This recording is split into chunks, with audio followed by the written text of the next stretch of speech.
குழந்தைகளே, ஒரு கதை கேட்கலாமா? அத்திப்பழமும் ஆமையும். வனவிலங்குகள் நிறைஞ்சியிருந்த குவாகாட்டுல நிறைய பெரிய பெரிய மரங்கள் இருந்துச்சு. அதுல ஒரு அத்திப்பழ மரமும் இருந்துச்சு. அந்த மரம் ரொம்ப பெருசா வளர்ந்து நிறைய காய் காய்ச்சி தொங்கிக்கிட்டு இருந்துச்சு. அந்த அத்திமரம் ஒரு குளத்துக்கு பக்கத்துல இருந்துச்சு. அந்த குளத்துல நிறைய நீர்வாழ் உயிரினங்கள் வாழ்ந்துகிட்டு வந்துச்சு. அதுல ஒரு ஆமையும் இருந்துச்சு. அந்த ஆமை பெருசா வளர்ந்து நிக்கிற அத்திமரத்து நிழலில் வந்துதான் தினமும் ஓய்வெடுக்கும்.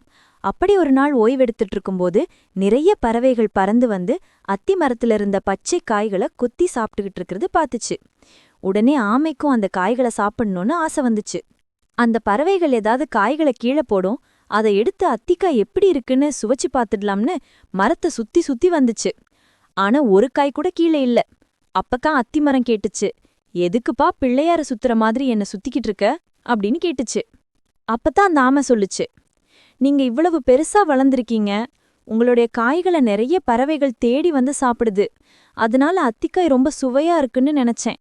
இந்த பறவைகள் எதையாவது கீழே போடும், அதை எடுத்தாவது சுவைத்து பார்க்கலாம் அப்படின்னு நினைச்சேன்.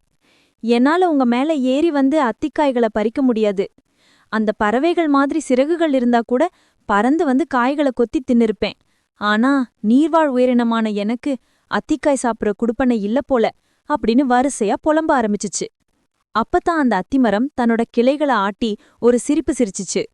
உனக்கு பொறுமையின் பெருமை தெரியுமா அப்படின்னு கேட்டுச்சு. அத்திமரம் என்ன சொல்லுதுன்னு புரியாத ஆமை அத்திமரத்தை பார்த்துக்கிட்டே இருந்துச்சு. அப்பதான் அந்த அத்திமரம் சொல்லுச்சு, யாரொருத்தர் தனக்கு வேண்டியது கிடைக்கணும்னு தினம் முயற்சி செய்றாங்களோ, தினம் தினம் அதுக்காக பயிற்சி செய்றாங்களோ, அதுக்காக பொறுமையா காத்திருக்கிறார்களோ அவர்களுக்கு ரெட்டிப்பு சந்தோஷம் கிடைக்கும் அப்படின்னு சொல்லுச்சு அந்த அத்திமரம். அத்திக்காய் கிடைக்காத விரக்தியில் இருந்த அந்த குட்டியாமை அத்திமரம் சொன்னத மந்திரம் போல நினைச்சுக்கிட்டு தூங்க போயிடுச்சு. மறுநாள்ல இருந்து தினமும் வந்து அத்திமரத்தை சுத்தி சுத்தி பாக்கும். ஆனா அதுக்கு எந்த காயும் கீழே கிடைக்காது. இருந்தாலும் தன்னோட முயற்சிய கொஞ்சம் கூட நிறுக்கவே இல்ல அந்த ஆமை. அப்படி இருக்கப்பதான் ஒரு நாள் அத்திமரத்து அடியில ஒரு பழம் கிடந்துச்சு. அந்த பழம் அத்திக்காய் மாதிரியே இருக்கே அப்படின்னு நினைச்ச ஆமை அதை எடுத்து சாப்பிட்டுச்சு. அத்திப்பழத்தோட சுவையில ஆனந்தமான ஆமை சொல்லுச்சு, அடட, அத்திக்காய் தான் சுவையா இருக்குன்னு நினைச்சேன், ஆனா இந்த பழம் அதை விட சுவையா இருக்கே அப்படின்னு கேட்டுச்சு. அப்பத்தான் அத்திமரம் சொல்லுச்சு, அது அத்திப்பழம். நீ தினமும் எனக்காக காத்திருந்த, நீ காத்திருக்க என்னுடைய காய்களெல்லாம் இப்ப கனிஞ்சு பழமா மாறிடுச்சு. புளிப்பான சுவையுடைய அத்திக்காய் உனக்கு கிடைக்கலன்ற வருத்தத்துல உன்னோட முயற்சியை விட்டிருந்தேன்னா இவ்வளவு சுவையான அத்திப்பழம் உனக்கு கிடைச்சிருக்காது.